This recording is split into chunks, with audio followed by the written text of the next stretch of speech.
दोस्तों, अपमान एक ऐसा शब्द है जो किसी को भी स्वीकार नहीं है, बल्कि आजकल तो बच्चे तक छोटी छोटी बात पर खुद को अपमानित महसूस करने लगते हैं। और जीवन में कई बार ऐसी स्थिति उत्पन्न हो जाता है जब हमें किसी के द्वारा किए गए अपमान को सहन करना पड़ता है। कई बार अपनी की गई गलतियों के कारण तो कई बार बिना बात के भी अपमान होना पड़ता है। हालांकि अपनी गलतियों के लिए हुए अपमान को इंसान सह लेता है, लेकिन कई बार बिना किसी गलतियों से भी सबके सामने अपमानित होना पड़े तो सहन करना मुश्किल हो जाता है। परंतु आज भी ऐसे कई लोग हैं जो किसी के द्वारा किए गए अपमान का बदला नहीं ले पाते हैं। क्या आपका नाम भी ऐसे लोगों में शामिल है?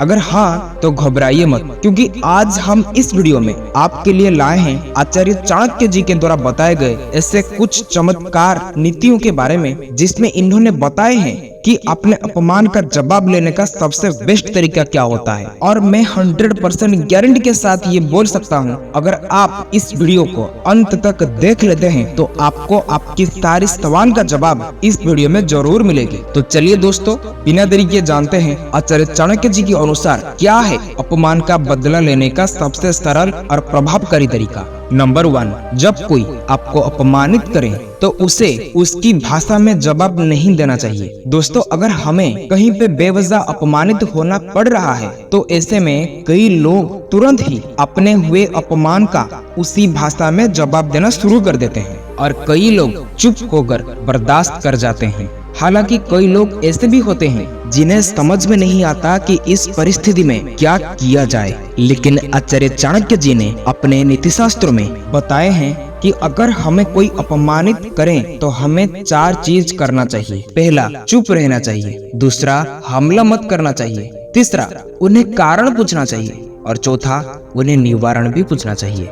दोस्तों, अगर सामने वाला हमें अपमान का कारण बता रहा है और उचित कारण और उदाहरण भी दे रहा है, तो वो जो भी कुछ कह रहा है उससे हम फॉलो करेंगे और उससे धन्यवाद भी देंगे। परंतु चाणक्य जी ये भी कहते हैं कि अगर कोई शत्रु आपसे अधिक शक्तिशाली है तो उसे उसके अनुकूल चलकर और दुष्ट स्वभाव के शत्रु को उसके विरुद्ध चलकर समान बल वाले शत्रु को विनय और बल से नीचा दिखाया जाता है। इसलिए हमेशा इन बातों का ध्यान रखें। दोस्तों, चाणक्य नीति के अनुसार हमें जिंदगी में 3 लोगों से अपमानित होना पड़ रहा है।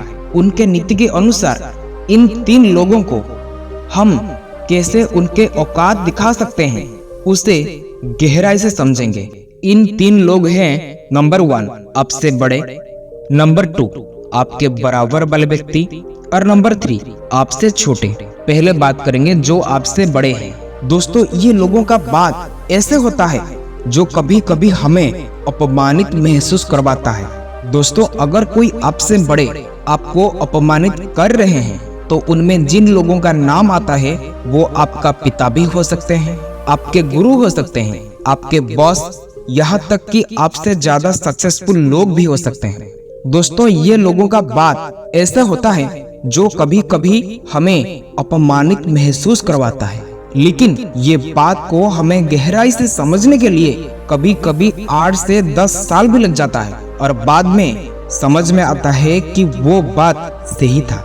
इसलिए दोस्तों, इस तरह के लोगों को नीचा दिखाने की बात तो आप अपने दिमाग से हटा दीजिए और ऐसे लोगों से ऊंची आवाज से बात तक भी नहीं करनी चाहिए। नंबर 2, आपके बराबर के लोग। दोस्तों, इन लोगों के श्रेणी में आपका कोई दोस्त, कलीग और आपका कोई रिश्तेदार भी हो सकते हैं। दोस्तों, पहले तो हमें सही और गलत में फर्क पता करना आना चाहिए। यानी कि अगर हमें कोई अपमानित कर रहा है तो ये आपकी भलाई के लिए या आपको नीचा दिखाने के लिए। अगर कोई भलाई के लिए बोल रहा है तो उसकी पॉजिटिव साइड को एक्सेप्ट करना चाहिए और जो बदलने की लायक है उससे अपने जीवन में जरूर बदले और उससे अपनी सफलता का सीढ़ी बनाकर जिंदगी में आगे बढ़ते रहिए। लेकिन अगर कोई आपको नीचा दिखाने की कोशिश में आपको अपमानित कर रहा है तो उनसे बदला लेने का 4 पॉइंट के बारे में आचार्य चाणक्य जी ने अपने शास्त्रों में बताए हैं। दोस्तों, जो तीसरा पॉइंट है वह सबसे जबरदस्त है। नंबर 1, मानसिक संतुलन। दोस्तों, मान के चलिए सामने वालों ने आपको कोई चुभती हुई बात कह दी और आप एकदम से गुस्से में आ जाएंगे और मानसिक संतुलन को हरा के कोई ना कोई बात जरूर कह देंगे और बाद में जाकर आपको पछताना भी पड़ सकता है। इसलिए अगर आप किसी को वाकई में नीचा दिखाना चाहते हो तो धीरज रखिए। अगर आप धीरज रखेंगे, ज्यादा समय लगेगा तो सही, लेकिन आप सामने वालों को गहरा जवाब दे पाओगे। वजह उसके कि आप उसी समय जो मुंह में आया वही बोल दी। दोस्तों नंबर 2, वाणी संयम।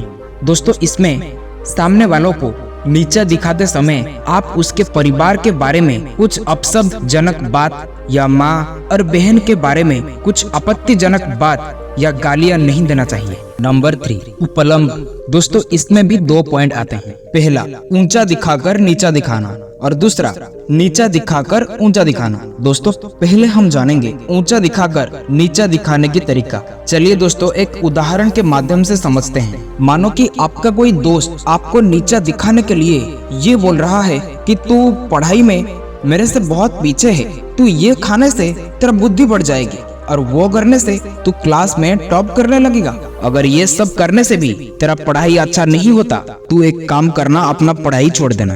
तो दोस्तों यहाँ पर पहला तरीका होता है ऊंचा दिखाकर नीचा दिखाना। तो आप उन्हें ये कह सकते हैं कि भाई तुम एकदम सही कह रहे हो, तुम बहुत अच्छा पढ़ाई कर लेते हो और तुम्हारे परिवार में भी सब लोग क्लास में टॉप ही किए होंगे और मेरे ख्याल से सब लोग ऊंचे ऊंचे पद पर भी होंगे और सबके सब करोड़पति और अरबपति होंगे।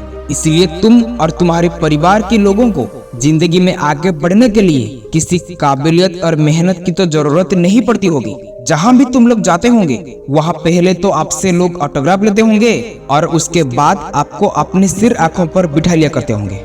दोस्तों ये एक छोटा सा उदाहरण था ऊंचा दिखाकर नीचा दिखाना। तो अभी हम जानेंगे नीचा दिखाकर कैसे ऊंचा दिखाया जाता है। तो आप उन्हें ये कह सकते हैं कि भाई तुम एकदम सही बात कह रहे हो और तुम्हारे बात मुझे सबसे अच्छा लगता है कि तुम पूरे विश्व को ही अपना परिवार मानते हो, एकदम वसुधैव कुटुंबकम। इसको पढ़ाई नहीं आता, वो काला है, वो टेढ़ा है, इसका बाल झड़ रहा है, उसका बाल सफेद हो गया, इसका रंग दबा हुआ है। तुम तो सभी लोगों का सबसे ज्यादा ध्यान रख रहे हो कि उनको इस परेशानी से कैसे निकलना चाहिए। पर भाई इतनी मेहनत और इतनी रिसर्च, अगर तुम अपने आप को बेहतर बनाने में लगा दो तो ज्यादा कुछ नहीं भी तो भी स्वामी विवेकानंद जी जैसे ज्ञानी तो हो ही जाओगे। तो ऐसे ही हम किसी को ऊंचा दिखाकर नीचा दिखा सकते हैं और उसको उसकी औकात बता सकते हैं।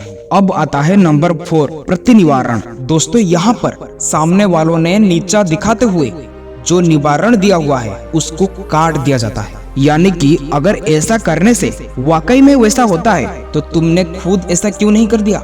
दोस्तों अब कैटेगरी नंबर 3 में आते हैं जो आपसे छोटे हैं। दोस्तों यहाँ पर सवाल आता है कि ऐसा हो भी कैसे सकता है कि जो भी आपसे छोटे और उम्र कम है भला वो आपको नीचा दिखाने की कोशिश भी कैसे कर सकते हैं। दोस्तों इन लोगों को आप ऐसे समझ सकते हैं कि जो लोग अपने जिंदगी में कुछ बड़ा हासिल नहीं कर पाते हैं और जो उनको जिंदगी से मिला है उसको लेकर उनके अंदर वो ग्रेटिट्यूड नहीं है, खुशी नहीं है। और जो लोग अपने नजर में गिरे हुए होते हैं अक्सर वही लोगों को सभी में कमियां नजर आती है। ये लोग ऐसे अपमानित करते हैं कि अगर आप थोड़ा हेल्दी हो तो वो ये बोलेंगे कि आप ज्यादा मोटा हो गए।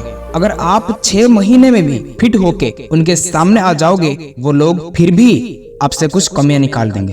दोस्तों ये लोग अगर आपको अपमानित करें तो इन लोगों से कुछ सवाल पूछनी है कि वो आपको जिस चीज को लेके अपमानित किए हैं उसके ऊपर 5 बार क्यों का सवाल और 5 बार कैसा का सवाल, यानी कि ये ऐसा है तो क्यों है और कैसे इसको सही किया जा सकता है। दोस्तों इन सवालों के माध्यम से आप भले ही 2 मिनट में उसको अपने औकात दिखा सकते हो, लेकिन फिर भी सामने वालों को कभी औकात नहीं दिखाने चाहिए, सिर्फ आईना दिखाकर चुप हो जाना चाहिए। रूल नंबर 2 दोस्तों इसमें आचार्य चाणक्य जी कहते हैं बदबू केवल सड़े हुए फूलों से आती है क्योंकि खिले हुए फूल हमेशा खुशबू फैलाते हैं। दोस्तों आचार्य चाणक्य जी कहते हैं कि अगर बदबू फैलाने वाले सड़े हुए फूल के पास हम जाएंगे तो हमें बदबू ही मिलेगा। इसी तरह जो इंसान दूसरों का अपमान करता है ऐसे लोगों की सोच बहुत छोटी होती है। इस कारण ऐसे लोग जीवन में कभी कामयाब नहीं हो पाते हैं। इसलिए